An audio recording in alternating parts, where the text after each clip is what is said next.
What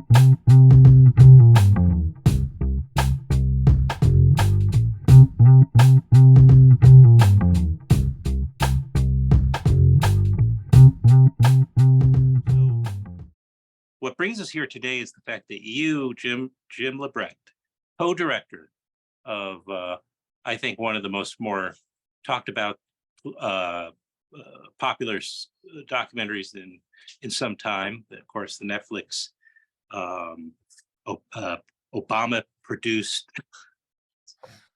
I'm just see what I'm doing here is I'm getting your ego all pumped up for the big letdown. Then you're going to tear me down somehow. Right, exactly. Then comes the hard hitting. Exactly, they'll You've have got you a sweating. reputation. Exactly. You co-directed Crip Camp a few years ago with Nicole Newhome and Newnham. Newnham. Yeah. See, I'm already editing Newnham. It's all right. Her Can't read my own handwriting. I scribbled it down. Her Share Height documentary just got announced, picked up by IFC. And if you That's good, right? No, what's the name of it? It's I don't know the title, but it's about Share Height, who wrote the Height Report. Oh, yeah. So anyway, that's Nicole's. That film played it. So anyway, I only bring it up because I hold Nicole in such high regard. Sure, I know you do. Our collaboration on Crip Camp was so amazing, and I think the world of her, and we wouldn't be talking if it wasn't for our collaboration. Well, I know you feel that way, and your very kind publicist even went out of their way to remind me, if you do bring it up, please do credit both you and Nicole, but you first. No, I'm causing trouble. No, and yeah, of course. And I mean, I relate to that story because I went to a very radical, progressive summer camp in upstate in the Catskill, Hudson Valley area in the 70s. Which one? It was called Camp Thoreau. Camp Thoreau.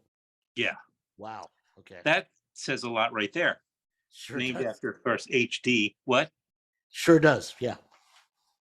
It was a red diaper baby that camp, but I, of course, arrived years later because I'm, while I'm no kid, I guess I think I'm a few years, maybe just a few years younger than you are. But it was you watching Crip Camp, all obvious differences aside, it looked like the same experience. I'll be honest with you. And I was just one of the things that made it so like you could just enjoy that documentary if you enjoyed your summer camp. That's my point. Because and if you went to a camp that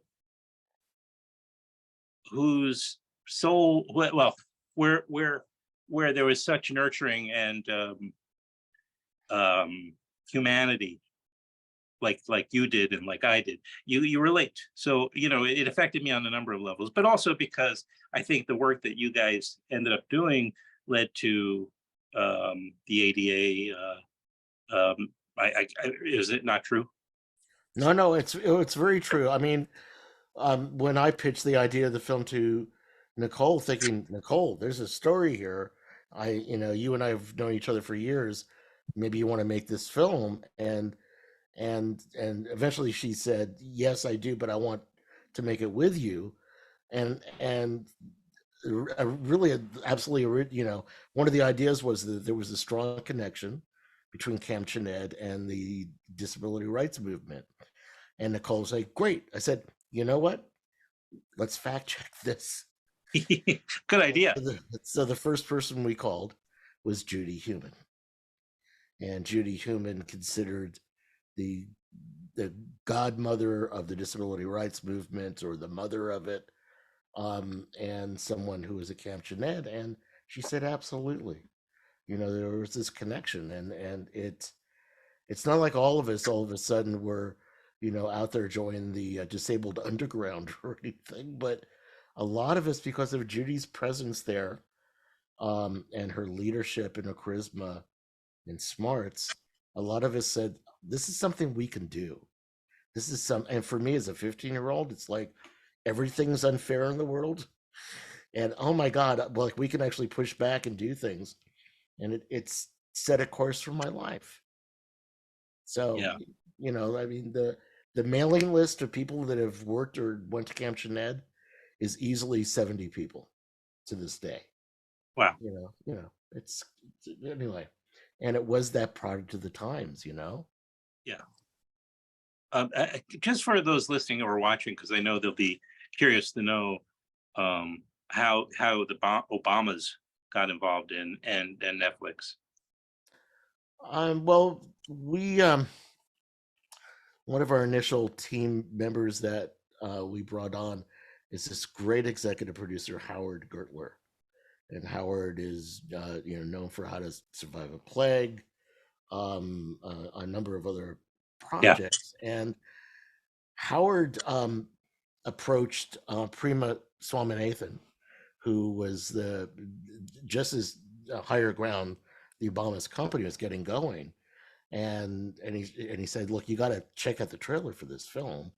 I'm working on it. It's great." And she says, "Look, we don't have an office yet. You got to wait a while." But then there was Josh Braun, who's one of the principals at Submarine, who came on as a sales agent, sees her at Toronto at TIFF, and says, "Priya, you got to see this trailer." And she said, "Okay, send it to me."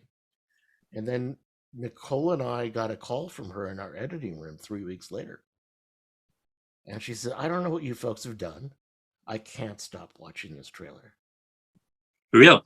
Yeah. So first off, big kudos to Andy Gersh, who edited a lot of Crip Camp and this trailer,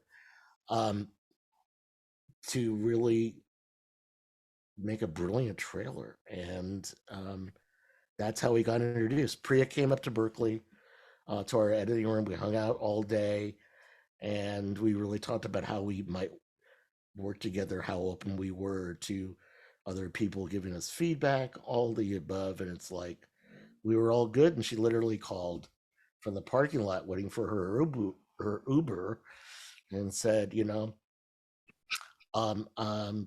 want to roll up our sleeves with you. The Obamas feel the same way.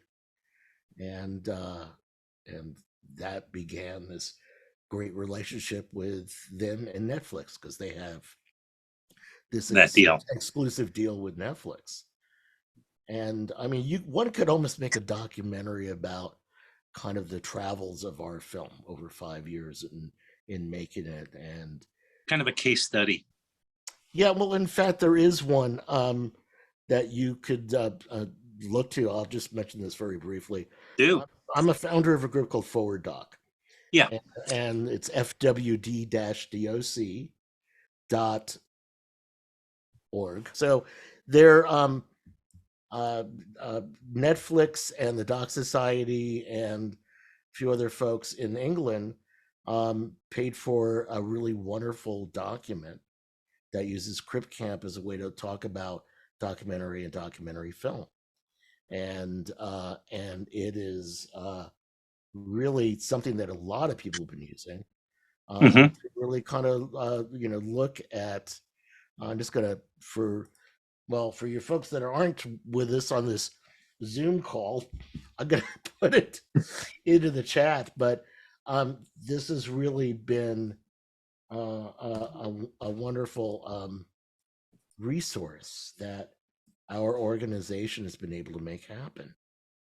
And I just have to say that Crip Camp has really opened up a lot of doors, and really showed that, gee, there are really compelling stories coming out of the disabled community. Gee, why didn't no one thought those stories were there?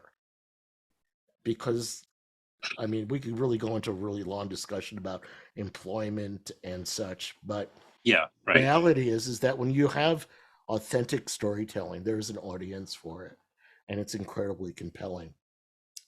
And we should always be open to learning more, and not being surprised that these things exist.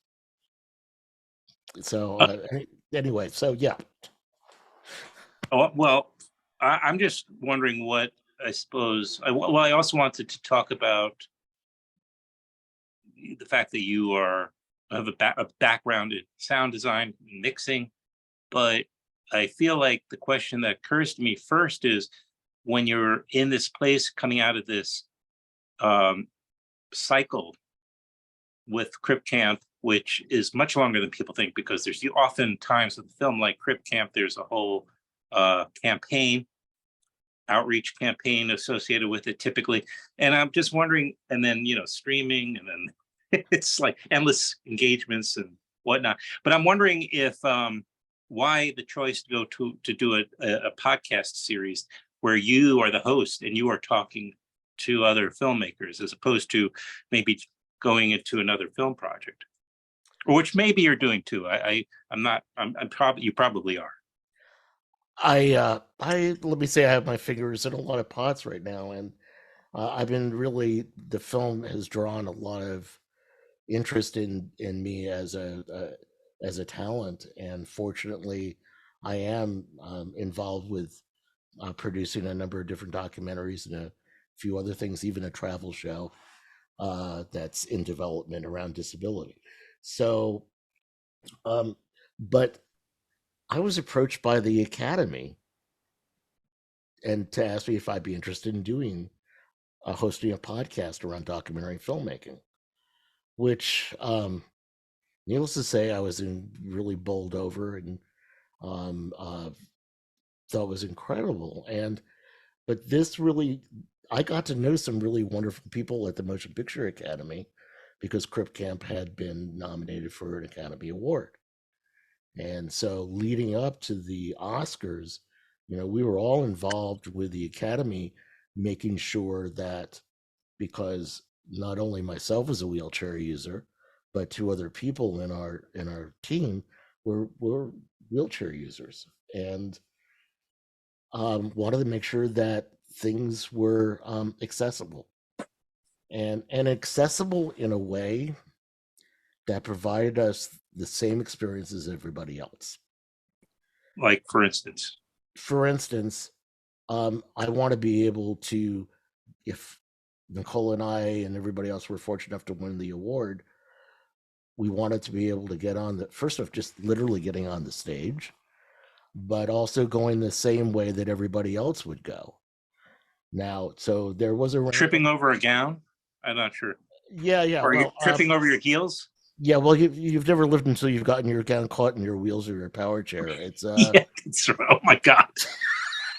There goes an image. Yeah. yeah. Now, I mean, on one hand, when we were there, I wish that they had entreated people to use the ramp, and no one really did. There were stairs on either side, but I'll absolutely take that as a learning process about how to really kind of be more inclusive. But I have absolutely no argument. I mean, literally, this was really the beginning of the pandemic, and the Academy had set up this whole facility at Union Station in Los Angeles, and so there were backstage areas because we couldn't have everybody in the Right. audience area at one time. I got to tell you, I took photographs of the beautiful ramps that were leading up to these different areas on the outdoor kind of staging area. I mean, I wish I had them in my home right now. They were that beautiful Really. and wide and wonderful. And another incredible story was, I mean, first off, the mandate, like I said, was, we just want the same experience as everybody.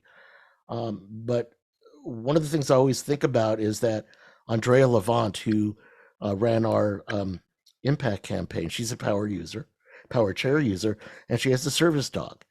And someone, while we were waiting for the documentaries to come up, somebody comes up to her, said, "Hi, I'm a member of the staff here of the Academy, and if you need someone to walk your dog, your service dog, I'd be happy to do that for you." It's like, who the hell thinks of that? And so long story short, we worked with, Dina Michelle and Randy Haberkamp and a number of other people at the Academy to really assure that what happened really was a great experience.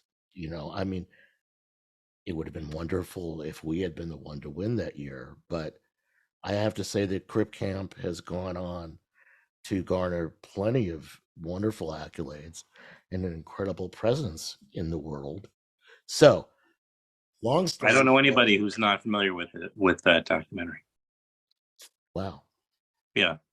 I Well, mean, I thank haven't, you. honestly, I haven't asked everybody I know, but the people I talked to, so they were, Yeah, yeah. well, so kind of, I had gotten to know some people at the Academy through this experience, Yeah. and also just by happenstance at being talking to somebody at the International Documentary Association's Getting Real conference, and so that's how I met Randy. Anyway, they approached me and said, Mm. "We want to do this documentary podcast. Would you be interested?" And I've mixed well over 200 documentaries in my career, and watched probably just as many. I'm based in the Bay Area. I've lived in Oakland or Berkeley since I came up here out of college. There's an incredible documentary community in the Bay Area. Wait a minute. Are you saying that there are some documentary filmmakers that don't live in Brooklyn? Yeah. You Just take a note. Good. Well, because yeah. I Well, have to check that. I have to find somebody to corroborate that information. I don't know. It sounds dubious. but absolutely, you're right. It's like when I talk to people. So where are you from? Brooklyn, Brooklyn, Brooklyn. So, I know.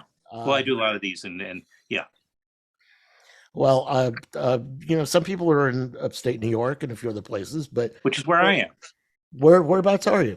I'm in the Hudson Valley. I left the city after many decades, and I now reside pretty close to Bard College. Yeah. Although I work right near that area, and then now that's where I am right now. I'm pretty close to there, in the Red Hook area of. And then I'm going home. It's a long, complicated story, but I'm moving, so I'm in this other place up near, across the river from Hudson, New York. So just to give you, My sister lives in Copake Lake. oh, okay, very close. I'm Yeah. just minutes away from there. Um, By the way, she's a fabulous realtor. All I'm saying. Has great reviews. yeah, noted. No, it's beautiful. Look, the Catskills for me Yeah, are just like magical. me too. Me too. Literally, Yeah, like I yeah, want some of my ashes me spread too. in the Catskills. Yeah, And I know. I have my associations with that part of the. Thoreau was in Wallkill, so you know, mhm. and the Gunks and that whole area. I have a. It's, to me, it's like Gothic. It's there's something very special. And what's beautiful about it, it really hasn't been developed very much. It's partly due to the economics of the area, but um, I just, when I get over there, it's like I'm transported. So I know what you mean. Yeah, I just have to say that Something in the air. yeah, one of the things in my life that was life changing was when I got my driver's license and was able to drive. And that happened when I was 17. Hmm. So my last summer at Camp Jeanette, I worked in the kitchen. But just to be able to effortlessly go and just look at things, or even I grew up in Westchester County, just north of New York City, just like the first snowfall of the year, Hmm. and you can imagine if you're trying to push a wheelchair through that, Oh it's yeah. not very easy. But for me to be able to just get in my Vista Cruiser station wagon and just look around and it be effortless was it was really a big step up for me in quality of life. Yeah. Yeah, Wow. we're getting all over the place here, but I don't That's mind it okay. No, if no, you don't it's mind my it. job. It's my job to keep us on course, especially because, yeah, I don't have the AMPAS budget. But your a couple of your guests so far. This is a six episode season. Again, the name of the documentary is The Art of Documentary, and there's 6 episodes this season, correct? Yes. 4 of which have dropped. Yeah. Yesterday, Kristen KJ, Johnson. Yeah, KJ. Um, she's been on my show 2 or 3 times. okay, so like, I there's win. I can't play favorites with my interviews, No. but I got to meet KJ at True False.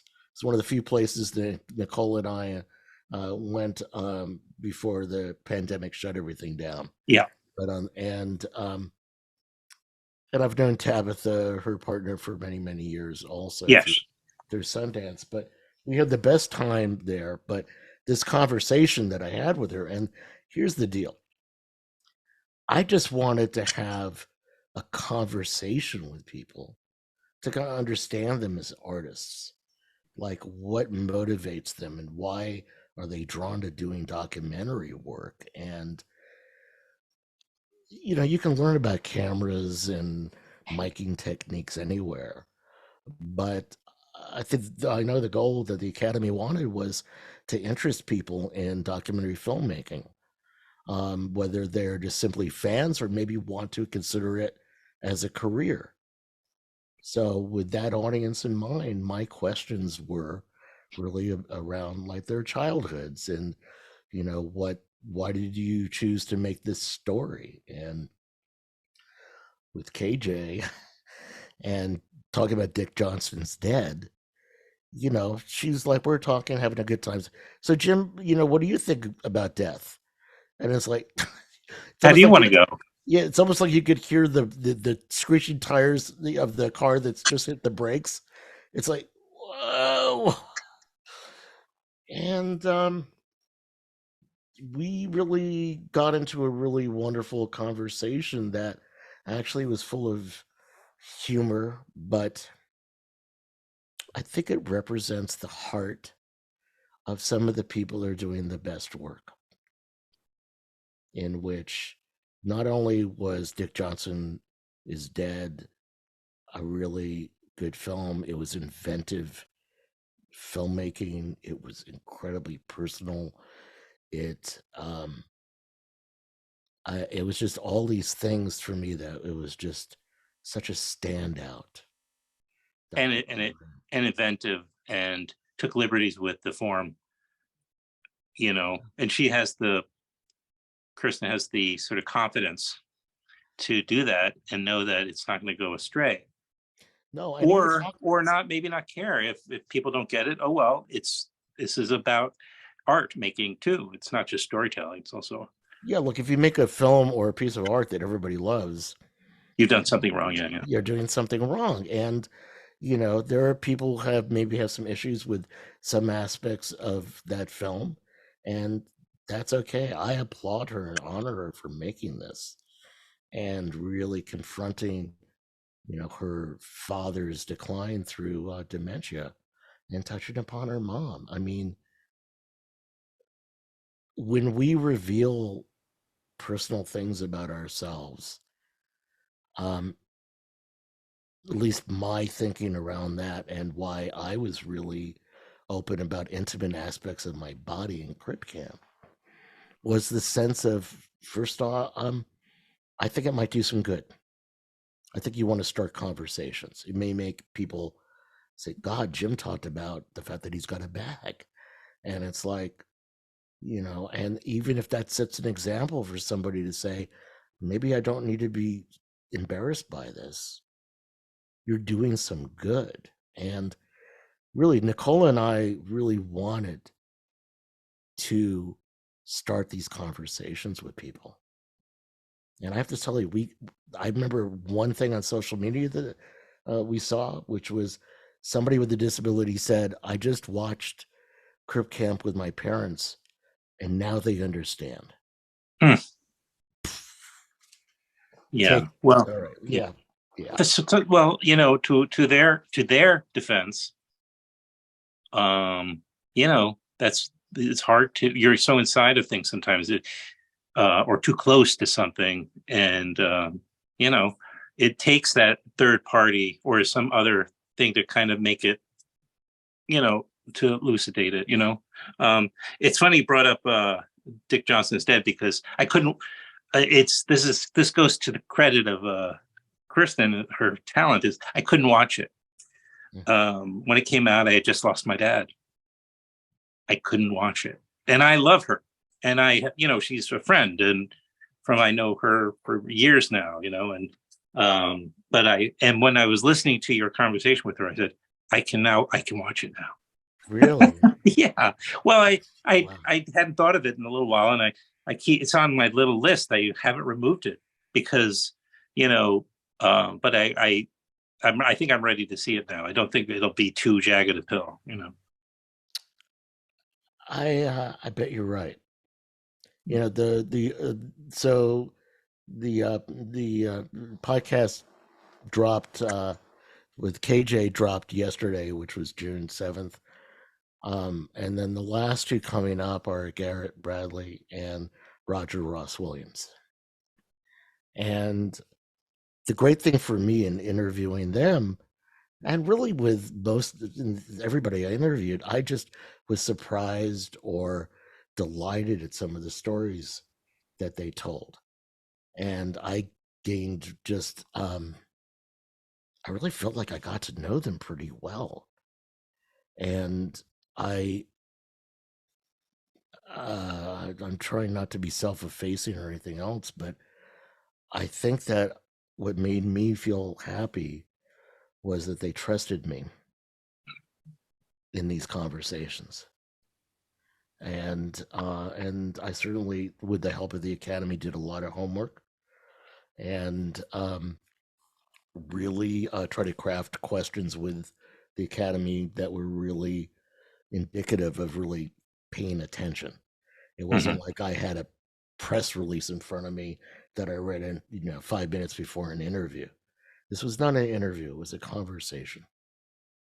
So, Jim, it's exactly verbatim what I say, but because yeah, uh, uh, a lot of times I'm going through, third parties to arrange like we did. So I use it as a shorthand. I mean, I'm not going to say these are conversations between, mm, it's not, but that's really, but that's what most of the people that I invite on want to have. It's just, because they don't get the opportunity often, whether, just to really have a more nuanced type of conversation. What's lovely about your podcast, The Art of Documentary, is that you have like pretty much a full hour or somewhere within 45 minutes to an hour to have a nuanced conversation. yeah, And you don't feel like you're just following bullet points, but it has a natural, organic flow to it. I It mean, goes with it goes. I've had my list of questions in front of me, but I'm I'm actually paying attention and listening. Say, well, say more about that, or what do you mean? And I kind of go, I'm going to skip these questions because I'm on a really great vein here, and it's not something that I've really done before, but there's something about and I'm going to make a connection here, which I hope holds water. But so I had my own company for 25 years, doing audio post production, and mostly it was for the documentary and an indie film community in the Bay Area. And once you've kind of like talked to the producer and director, and you've looked at a fine cut, and you've come up with a budget and get everything set, then the first thing you do is a spotting session. And so you gather with the director and anybody else and the team of sound editors and sound designers, and you just kind of go through the film and you talk about things. And like, you want me to get rid of that dog bark in the background or in the dialogue, or what are we, you know exactly what model car is that, because we want to get this accurate, things like that. But the first question I always ask, why did you make this film?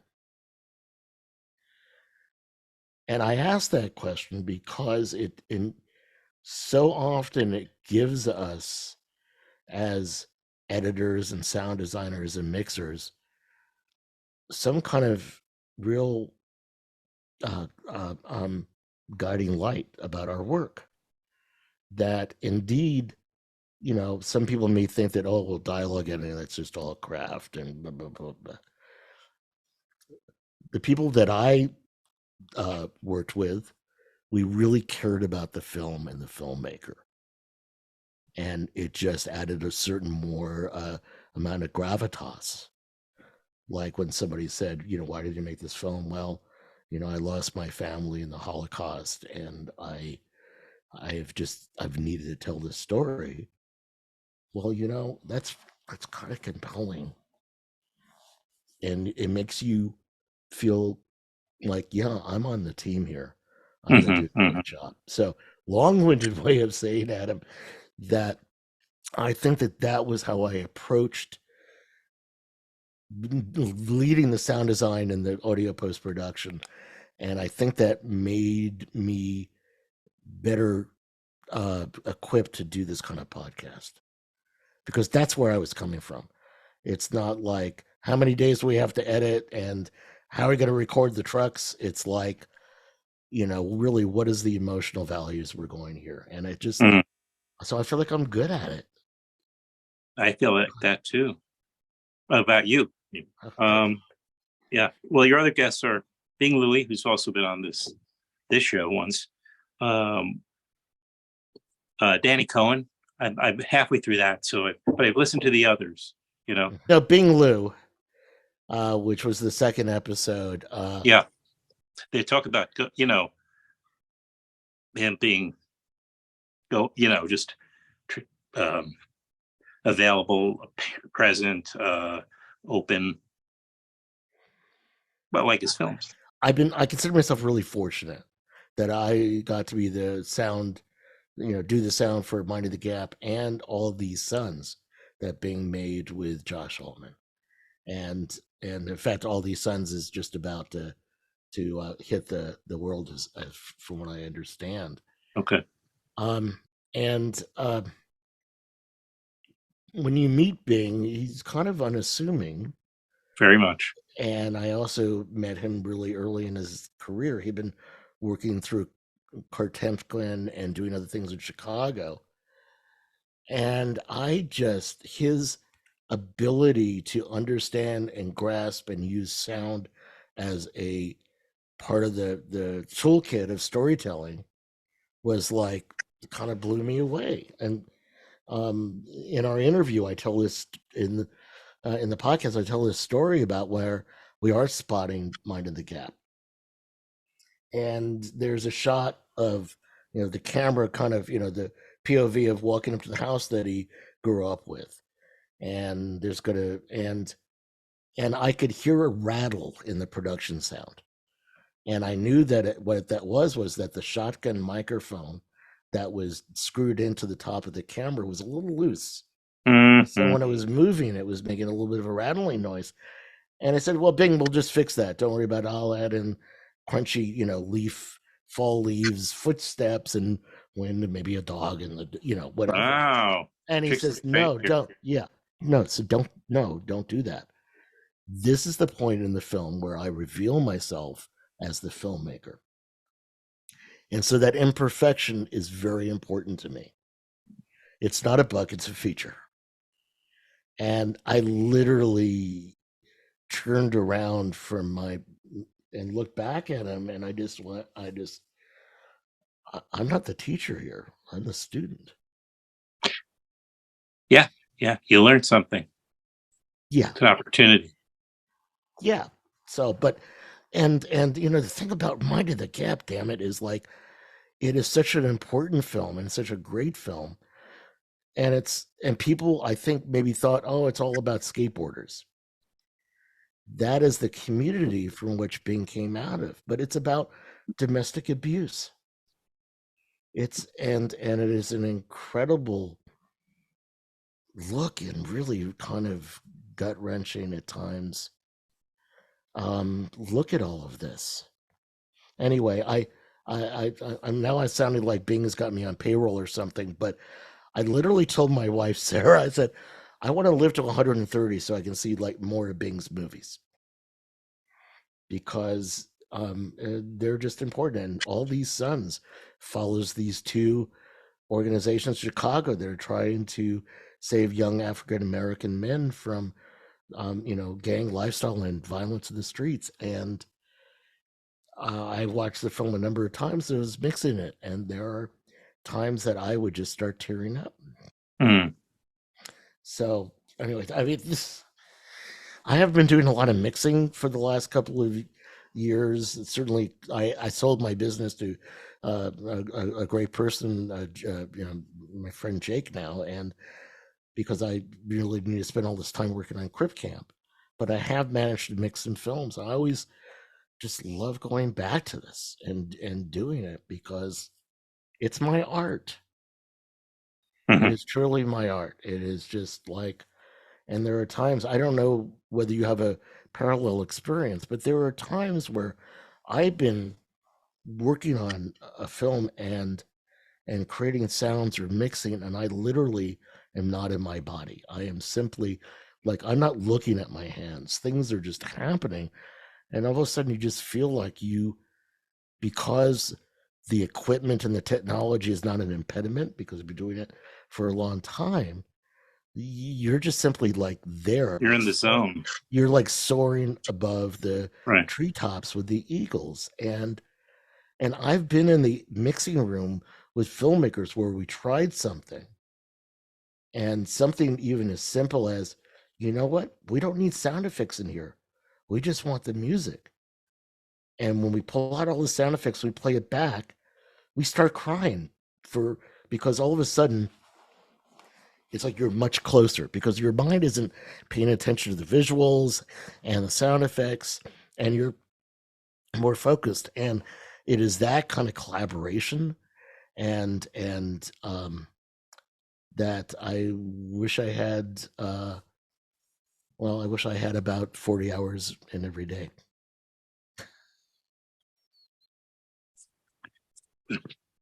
Yeah. But that's amazing. That's an amazing way of expressing your passion. Um, but I understand. Um, do you have you listened to? Were you listening to other podcasts, or is that something that takes any of your time? Or I do listen to I do listen to a fair number of podcasts, but I was trying to think of kind of like what did I model what I was doing on, and I think some of it to me simply was like growing up watching the Tonight Show with Johnny Carson or yeah, other interview shows, or right, you yeah, know, yeah, and just like, and so I kind of gravitate towards that, and I think that I was kind of studying it in some kind of subliminal way. And I'm yeah. just looking at how people really kind of talk and communicate. Well, yeah. You can kind of almost you know pick up different things from so many different people that I mean, one of my favorites was Dick Cavett. You're talking about Oh, these old sure. time, Yeah. and and then I got to get him on the show. I was sitting in his apartment, and the first time he came on this show, yeah, it's just amazing opportunities. And then I'm sure you're going to have too, if there are, assuming there are future seasons of the art of documentary, um, I'm which it sounds from your standpoint like there definitely will Well, be in I the haven't future. done I've heard some really lovely things from people within the academy, including Bill Kramer. And that and he was really instrumental in making sure that it saw the light of day, Yeah, because there's so much going on there and great work. And I'm hoping there is. I have a kind of thinking about other people. And look, our choices for who to interview were really a collaboration between myself and the folks at the Academy. And right, because I didn't know the team that made No Ordinary Man. I had heard about the story of Billy Tipton, right. and Well, so that and me too. I and didn't even know about it. no, and that's again like just a really mind-opening documentary. And um I, this may sound a little wishy-washy, but I think that when we educate ourselves, and sometimes it is through the quote unquote entertainment of podcasts. God, I hope I'm not gonna be embarrassed by saying this. I think I think it makes us a better person Hmm. because I think we understand others when we are exposed to communities and stories that are really outside of our Own sphere. experience. And it's like with Garrett and her documentary Time, really looking at incarcerations and families and um, uh, just the family um, and with No Ordinary Man, really looking at a term that I didn't even know, trans masculinity, and so really understanding that and talking to them, it was really because Lord knows I'm fortunate. I've got a lot of friends, and from all different communities, and I have a close friend who's trans, and anyway, just kind of, I don't read books a lot, but I do listen to podcasts and try to do that. Well, you are an audio guy after all. I don't know if that matters, but Yeah, well, I think that's the reason. It's not that I'm lazy or illiterate. It's because I'm a sound guy. I wanted to mention to you one of the podcasts I really have been loving has been the Plot Thickens on TCM, and yeah, I was listening to that. yeah, I mean they That did was this. yeah, Peter Bogdanovich yeah. was like the Well, first. yeah, the first season. I know it's from TCM. Yeah, and it was hosted by Ben Mankiewicz. That's who it I don't is. know how I forgot for a second because my friend, I have a friend who wrote a book about the Banquets brothers. Oh yeah. Yeah, so it lit, and I worked on doing publicity for her, and then and she did my podcast too because she wrote this book on the Mankiewicz brothers. And I don't just talk to documentary filmmakers like you. I talk to all sorts of different, which is also just an amazing experience. The season they did about Lucille Ball was just fascinating, and and Pam Grier, and just Yeah. anyway, it's one. So I I hope this documentary is something that people, or pardon me, this podcast series is something that people really look forward to, and Well, it's like it's like you're getting at. The biggest problem we face is that people's just that they have a prejudice that because it's about documentaries, and maybe they don't watch a lot of documentaries, or maybe they don't know that particular film, even if they do, or that filmmaker, and they just don't understand that it's a conversation. It's and the conversations about humanity. It's about our humanities, and there's, it's not. In your case, especially, I mean, there are obviously podcasts that get into the weeds about politics or about cooking, or for sure, those are more niche. Whereas I don't, even though this is about documentary, I think it's at the end of the day, it really is a conversation about our humanity, our common humanity. I mean, I think a lot of folks have listened to all of This American Life. And again, I think that so often you feel like you are kind of hearing a conversation Mm-hmm. there. And yeah, I'm kind of just a curious person in a lot of respects, and really, you're really making me go deep here today, Adam. And well, you're not making me, I'm choosing to be, but I think that it's like, well, Jim, why do you do what you do, or what interests you, or what's really the truth here? Well, I mean, the truth is that we can live in isolation, sometimes we have to, or we can engage with the world, and it's not always easy. I think, I don't know, Adam, this may be getting way off, but if you ask me, like, why did I want to do this? Um, I think that I've always been somebody that really wanted to engage with the world, Mm.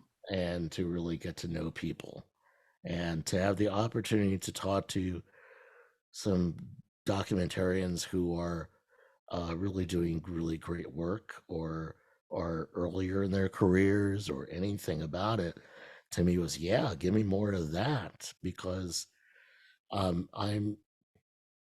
just believe so strongly about the artistic intent behind documentaries. Okay, so our films are not blowing up cars or have, it's, in other words, it's not going to be the big Transformers films, but yet you cannot tell me that the intent and the thinking and the blood, sweat, and tears of those kinds of films are not reflected in the documentaries that we can't forget. So therefore, they are Transformer films. Well, they transform you. Exactly. Yeah. And Bob's your uncle. So Exactly. One last time, the name of this podcast, you can subscribe to it. It's available where podcasts live, on apps. The Art of Documentary, hosted by Jim Lebrecht. Four episodes are currently out. 2 more to come. You already let the cat out of the bag. You got Roger Ross Williams and Garrett Bradley. Are in the next together, or are those 2 different episodes? 2 separate ones. Garrett. That makes sense. Yeah, and Roger, and Roger. Can I just? Is it the Donna Summer documentary he's going to talk about? Do you Actually, think? it was we recorded these early last year. Right. You do say that in your disclaimer. Yeah, and for a number of unavoidable reasons, they weren't released until recently. So the Donna Summer we didn't talk about, it wasn't finished. Oh, I see. But Life Animated, and also great film. Music by Prudence, which Roger won an Oscar for a short documentary. And being someone with a disability myself, and and these 2 films center around people with disabilities, either Prudence, who lives in Africa and is a musician and uses a wheelchair, or the subject of and you'll have to forgive me if not remembering his name, but gentleman that has autism. Here's the thing I'm trying to bring home for you here. All right, please. Yeah, you can be a host for any kind of a conversation or a podcast, and the way you approach it is going to partially come from who you are, what your community is. And so often people with disabilities are only asked to do things because it has to do with their disability. Like, please be on this panel at this film festival and talk about closed captioning and audio description, or what are the barriers to and it's like, and so this is a perfect balance of, I'm here because of my expertise, not about my disability, but yet, just like anybody else that has a strong connection to their community, it informs the questions I ask or the places I'm interested in talking about. And it's not like it overwhelms the conversation, but also because I was the co-director in Crip Camp, these filmmakers knew the film. And so being even like turns a question around to me about community and about, and mentions that in regards to Crip Camp. So for me, I think that in all of the work I've been doing for a number of years now in trying to improve employment and representation of people with disabilities, that this is one of the end goals, is that I am not there because I have a disability, but my disability is part of who I am. And in a lot of respects, I think makes me more empathetic and more interested in other people, especially when I've had an experience, many of us had experiences of people discounting us. Mm-hmm. And like not thinking that we have much to talk about, or our lives aren't very full.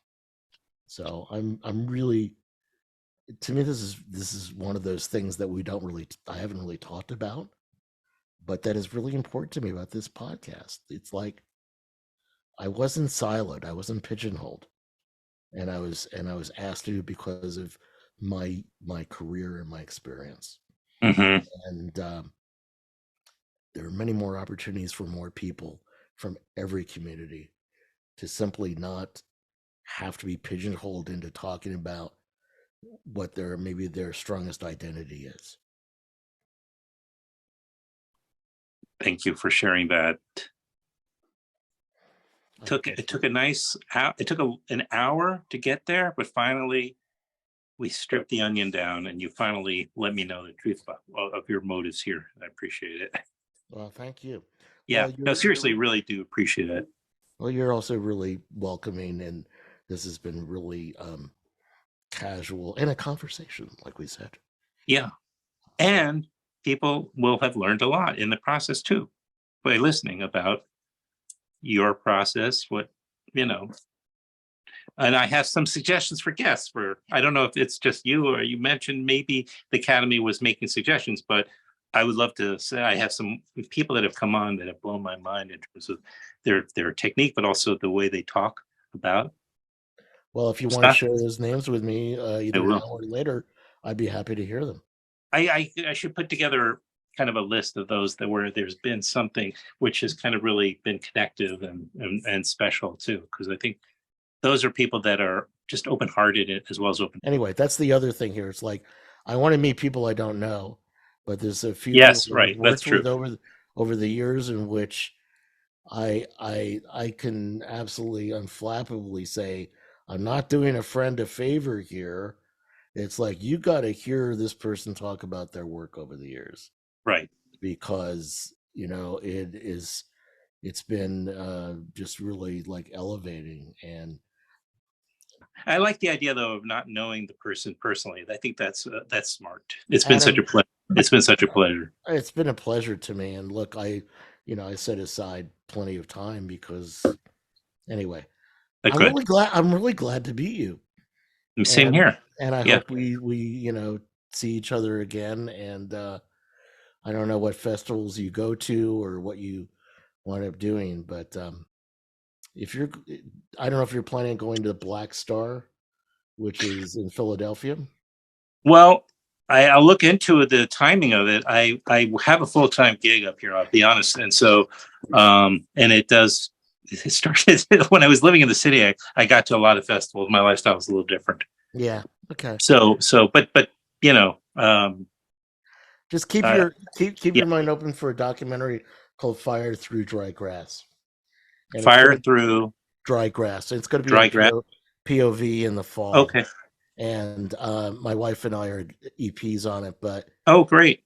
it's a story about these guys that live at Kohler Rehab Hospital in Roosevelt Island, Oh, and nice. what happened when COVID hit. And Cuomo was saying, if COVID ever gets into a nursing home, it'll run through there like fire through dry grass. Oh, But it's a story of these men and women that like said, we have to document this. Our lives are in danger, and yeah. from their phones to their GoPros, and then hooking up with this wonderful filmmaker who lives on Roosevelt Island. They've made a great film that I'm really, really happy to be involved with. I will look for it. Okay. And maybe, I can bring the filmmaker and yourself and everybody on Let again. me So let me do one thing really fast, and let me just give you the URL in the yeah, chat, and then I will let you go. that's fine. Copy. Here we go. But you know, Thank you. you'll when you open up this webpage, man, you see these 5 men of color in their power chairs, and it's like what an image and what they pulled off, and it just blows away stereotypes. Fantastic. Well, I'm going to look forward to checking that out Okay. on your suggestion. Thank Yeah, you. and if I could be a help with Love it. you Yeah. or anything, No, let me that's fantastic. know. I really appreciate it. Thank you. All Yeah. right. All right. Well, um, I'm sure we'll bump into each other sometime. And thank For you so sure. much. Thank you, Jim. Again, for all the rescheduling. I appreciate it. I really do. Thank you, guys. This was a Yeah, fantastic conversation. Thank you, Ross. Thank you. Of course, of course. All right, All bye-bye. right,